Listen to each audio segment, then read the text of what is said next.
প্যান্টটা আছে এটা আমি 2013 সাল থেকে 2024 সাল পর্যন্ত আমি বালিশের নিচে রেখে দিই।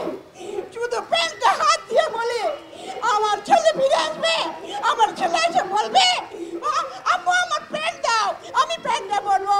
আমার ছেলেকে এক ফোঁটা একটু পর্যন্ত আমার ছেলেকে আমি বলি নাই। বাংলাদেশের স্বৈরাচার সরকার গুমের সাথে আয়নাগর বানিয়ে দিয়ে পালিয়ে গেছে। আজ 12 কোটি মানুষের কাছে আমার প্রশ্ন যে এই চুনোপুঁঠিগুলো অর্থাৎ আমাদের গুমেরগুলো কি করছিল, তাই বিধে তাদের এত বড় আয়নাগর নরক গুম খুন করেছে।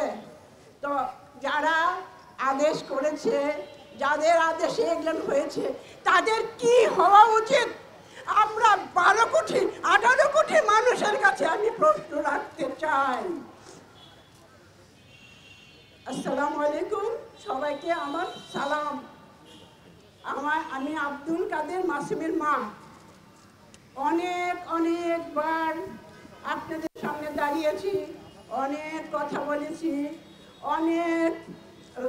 আজ পর্যন্ত ঘুমের কোনো হদিস আমরা জানি না।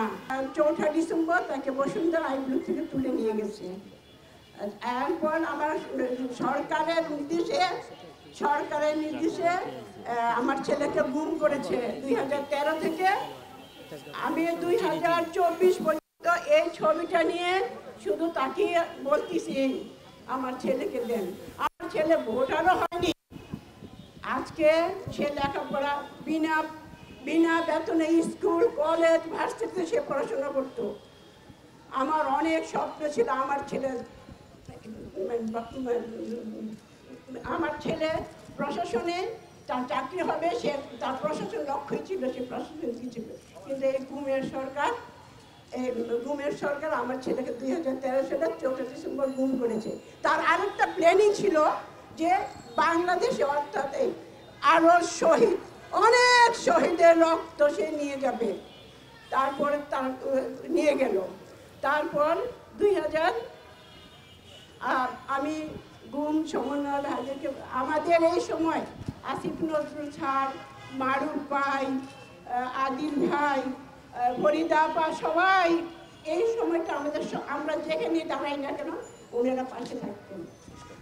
আদিল ভাইকে আমরা স্যার আসিফ নজরুল স্যারকে আমি বলতে চাই, আমি অসহায় একটা মা বলতে চাই, উনি বিচার বিভাগের উপদেষ্টা, উনি যেন তাড়াতাড়ি করে আমাদের বিচার বিভাগের হদিস দেন। আমার গায়ে যে প্যান্টটা আছে এটা আমি 2013 সাল থেকে 2024 সাল পর্যন্ত আমি বালিশের নিচে রেখে দিই। শুধু প্যান্টটা হাত দিয়ে বলে আমার ছেলে ফিরে আসবে, আমার ছেলে এসে বলবে আম্মু আমার প্যান্ট দাও, আমি প্যান্টটা বলবো। আমার ছেলেকে এক ফোঁটা একটু পর্যন্ত আমার ছেলেকে আমি বলি নাই। আমার ছেলেকে আমি বলি নাই। আমার ছেলে এসে আমাকে বলবে মা আমার প্যান্টটা দাও, আমি পরবো। তারপর আমরা আগস্টের মধ্যে আমরা একটা প্রেস ক্লাব করলাম, কি যেন বলে প্রেস ক্লাবে দাঁড়ানোর পরে একটা সমন্বয়কারী একটা সন্তান বলছিল অনেক আগে থেকে মনে চায় আপনাদের পাশে দাঁড়াই, কিন্তু এই স্বৈরাচার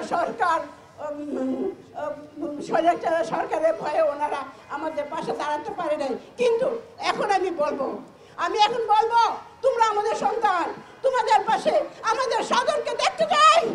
আমরা চাই তোমরা আমাদের পাশে দাঁড়াও, আমাদের সন্তানকে ফিরিয়ে দাও। আমরা ধরতে চাই আমাদের সন্তানকে। আজ আমি যখন 5 ডিসেম্বর যখন তুলে আমাকে মোবাইল করে মা খালাম্মা আপনি চলে আসেন, গুম ঘর থেকে ছাড়তেছে সবাইকে, গুম ঘর থেকে আয়নাঘর থেকে ছাড়তেছে, তখন আমি ওইখানে আমার মেয়ের বাসায় ছিলাম। আমার মেয়ে শহীদ সোহরাওয়ার্দী কলেজের পাশে আমার মেয়ের বাসায় ছিলাম। আমার মেয়ের বাসা ওইখান থেকে আমি 10 মিনিটের মধ্যে রিক্সা করে আমি পৌঁছে চলে আসি।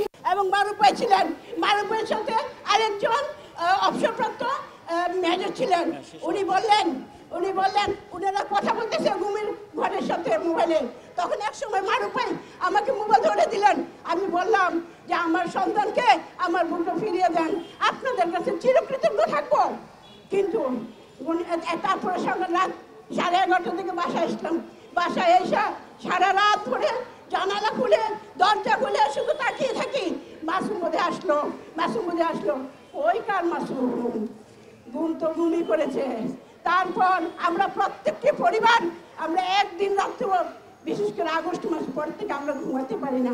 আমরা মনে হয় কখন আমরা স্বজনকে ধরবো, কখন আমরা স্বজনকে ফিরে পাবো।